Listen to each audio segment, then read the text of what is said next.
नमस्कार। दी deep dive में एक बार फिर से स्वागत है। नमस्कार। आज हमारे पास एक बहुत ही दिलचस्प चीज है। RET मेंस परीक्षा के लिए एक 8 दिन का प्लान। इसे विक्ट्री ब्लूप्रिंट कहा जा रहा है और इसका दावा बहुत बड़ा है। कहते हैं कि भाई आखिरी कुछ दिन इसे फॉलो कर लो तो सिलेक्शन लगभग पक्का है। सिलेक्शन पक्का, ये लाइन हमेशा थोड़ी डाउट पैदा करती है। हाँ बिल्कुल। तो आज हमारा मिशन यही है कि इस पूरी स्ट्रैटेजी को दिन ब दिन देखें, समझें कि क्या इसके पीछे सच में कोई साइकोलॉजी है या ये बस कहने की बात है। चलिए फिर शुरू करते हैं। मुझे लगता है इसके पीछे मनोविज्ञान तो है। ये सिर्फ मेहनत का टाइम टेबल नहीं है। अच्छा। ये असल में प्रेशर में अपने दिमाग को कैसे कंट्रोल करना है उसका एक फ्रेमवर्क है। मतलब इसे एक तरह की सर्जिकल स्ट्राइक समझिए, अंधाधुंध मेहनत नहीं। सर्जिकल स्ट्राइक, ये शब्द अच्छा लगा। तो इस स्ट्राइक का पहला दिन, और सच कहूं तो सबसे ज्यादा हैरानी मुझे इसी को देखकर हुई। ये कहता है कंप्लीट सिलेबस मैपिंग। हाँ। और साफ लिखा है कि आज आपको पढ़ाई नहीं करनी है। ये तो किसी भी स्टूडेंट के लिए, खासकर परीक्षा से कुछ दिन पहले, बहुत ही अजीब सलाह लगेगी, है ना? अजीब लगती है, पर यही इस प्लान का सबसे मजबूत हिस्सा है। वो कैसे हैं? सोचिए, आप जंग लड़ने जा रहे हैं, तो क्या आप सीधे मैदान में कूद जाएंगे या पहले नक्शा देखेंगे कि दुश्मन कहाँ मजबूत है, कहाँ कमजोर है? नहीं, पहले नक्शा ही देखेंगे। बस पहला दिन वही है। ये पढ़ाई का दिन नहीं, रणनीति का दिन है। तो ये जो सिलेबस को 3 हिस्सों में बांटने को कहा गया है, मजबूत टॉपिक, कमजोर टॉपिक और बार बार पूछे जाने वाले टॉपिक, ये एक तरह से जंग का नक्शा बनाना हुआ। बिल्कुल। जब आप ये कर लेते हैं तो वो एक विशाल डरावना सा सिलेबस अचानक मैनेजेबल लगने लगता है। आपकी आंखों के सामने एक क्लियर डैशबोर्ड होता है। पता होता है कि अगले 7 दिन एनर्जी लगानी कहाँ है। इससे एंग्जाइटी कम होती है, जो कि सबसे बड़ी दुश्मन है। सही बात है। आधी एनर्जी तो इसी चिंता में चली जाती है कि क्या पढ़ूं, कहां से शुरू करूं। एग्जैक्टली। ये पहला दिन उस चिंता को ही खत्म कर देता है। ठीक है, तो पहले दिन रणनीति बन गई। अब आता है दिन 2। इसका नाम है राजस्थान जीके बूस्टर। और ये बहुत स्पेसिफिक है। कहता है कि सब कुछ नहीं पढ़ना। हाँ। सिर्फ कुछ चुनिंदा टॉपिक्स जैसे बजट, जिलों का गठल, नृत्य, मेले, आंदोलन। ये थोड़ा अजीब नहीं कि इतना बड़ा सब्जेक्ट और बस गिने चुने टॉपिक्स? नहीं, ये स्मार्ट वर्क है। राजस्थान जीके एक समंदर जैसा है। सब कुछ कवर करने की कोशिश में तो डूब ही जाएंगे। अच्छा। ये बूस्टर अप्रोच एक स्नाइपर शॉट की तरह है, मशीन गन की तरह नहीं। ये उन टॉपिक्स को टारगेट कर रहा है जहां से सवाल आने की संभावना सबसे ज्यादा है, मतलब हाई यील्ड एरिया। और फिर 200 MCQ सॉल्व करना और गलतियों को एक अलग नोटबुक में लिखना। हाँ। इस पर मैं पूछना चाहता था, ये गलतियों को लिखने वाली बात, हाँ। ये सिर्फ एक अच्छी आदत है या इसके पीछे भी कोई साइंस है? इसके पीछे गहरा विज्ञान है। साइकोलॉजी में इसे एक्टिव रिकॉल कहते हैं। Active recall? हाँ। जब आप कोई सवाल गलत करते हैं और फिर सही जवाब देखकर उसे अपनी हैंडराइटिंग में लिखते हैं, तो आप अपने दिमाग को एक मजबूत सिग्नल भेजते हैं कि अच्छा, ये जानकारी जरूरी है, इसे याद रखो। ये सिर्फ पढ़ने की तुलना में मेमोरी में चीजों को बिठाने का कहीं ज्यादा पावरफुल तरीका है। समझ गया। तो अब आते हैं तीसरे दिन पर। ये हमें एक ऐसे सेक्शन की ओर ले जाता है जो स्कोरिंग के लिहाज से सोने की खान है। बाल विकास और शिक्षा शास्त्र। हाँ, स्रोत कहता है कि ये अकेला 30-40 नंबर दिला सकता है। यहाँ क्या स्ट्रैटेजी है? यहाँ स्ट्रैटेजी है आत्मविश्वास बढ़ाने की, मोराल बूस्टिंग। मतलब? हफ्ते के बीच में एक हाई स्कोरिंग टॉपिक को रखना एक सोचा समझा मनोवैज्ञानिक दाव है। जब आप इसके 3 मॉक टेस्ट देते हैं और स्कोर अच्छा आता है तो आपका कॉन्फिडेंस बढ़ता है। और वो कॉन्फिडेंस आपको बाकी हफ्ते के लिए ऊर्जा देता है। बिल्कुल। और यहाँ भी वो रिवीजन शीट बनाने की बात है, जिसमें सिर्फ गलत हुए सवालों को लिखना है। हाँ, ये पैटर्न तो हर जगह है। और ये परेटो प्रिंसिपल का एक बेहतरीन उदाहरण है। मतलब 80-20 का नियम। 80-20? हाँ, कि आपके 80% रिजल्ट आपके 20% एफर्ट से आते हैं। ये रिवीजन शीट आपको सीधे उन 20% कमजोरियों पर ले जाती है जहां सबसे ज्यादा सुधार की गुंजाइश है। ये स्मार्ट वर्क है। ये दिलचस्प है।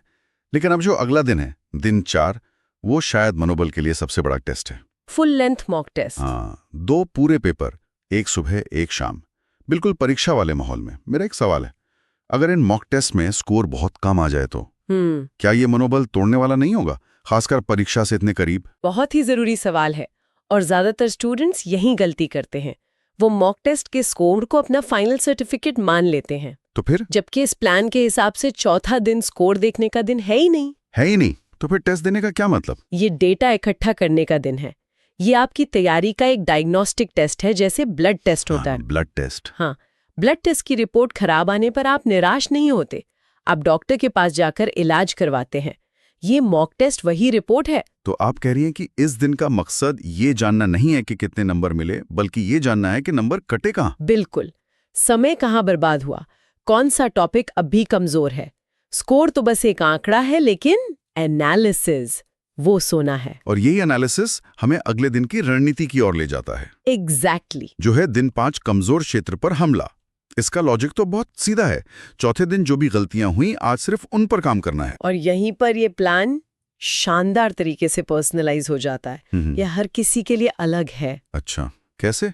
अगर आपकी गलतियां जीके में थीं, तो आपका दिन 5 जीके के लिए होगा। वाओ। किसी और की गणित में थी तो उसका दिन 5 गणित के लिए। ये एक तरह से आपकी तैयारी के लिए कस्टमाइज्ड मेडिसिन जैसा है। सही है। ये सामान्य रिवीजन नहीं है जहां आप सब कुछ थोड़ा थोड़ा पढ़ते हैं। नहीं, ये ज्ञान में जो स्पेसिफिक कमियां हैं उन पर सर्जिकल स्ट्राइक है। ठीक है, तो कमजोरियों की मुरम्मत हो गई। अब आता है दिन 6, और ये सुनने में ही डरावना लगता है। 1000 MCQ चैलेंज। हस्ती है। एक दिन में 1000 सवाल। राजस्थान जीके के 400, शिक्षा शास्त्र के 300, भाषा के 300। ये तो सुनने में ही थका देने वाला है। क्या इससे बर्नआउट का खतरा नहीं है? पहली नजर में ये पागलपन लग सकता है, लेकिन इसके पीछे का मनोविज्ञान समझिए। इसके 2 मुख्य उद्देश्य हैं। क्या है वो? पहला है मेंटल स्टैमिना बनाना।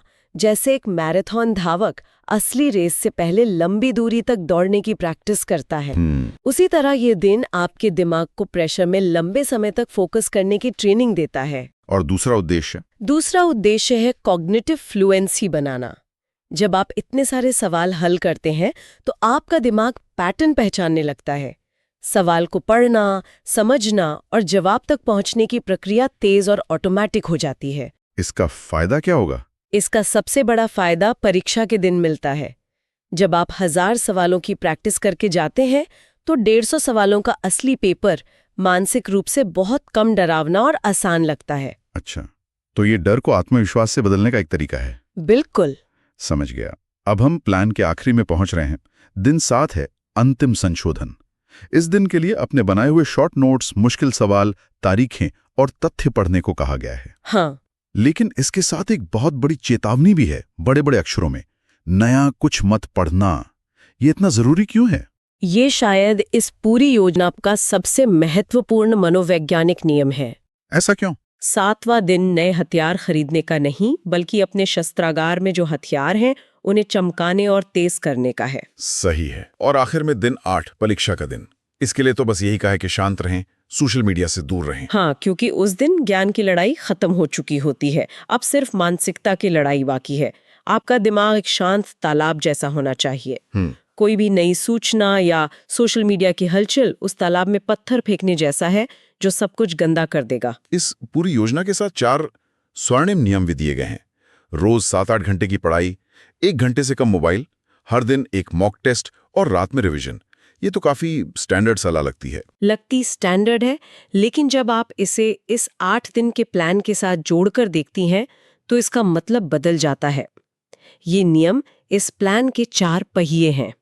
अच्छा, समझाइए। 7-8 घंटे की पढ़ाई कंसिस्टेंसी लाती है। मोबाइल का कम उपयोग फोकस को बचाता है।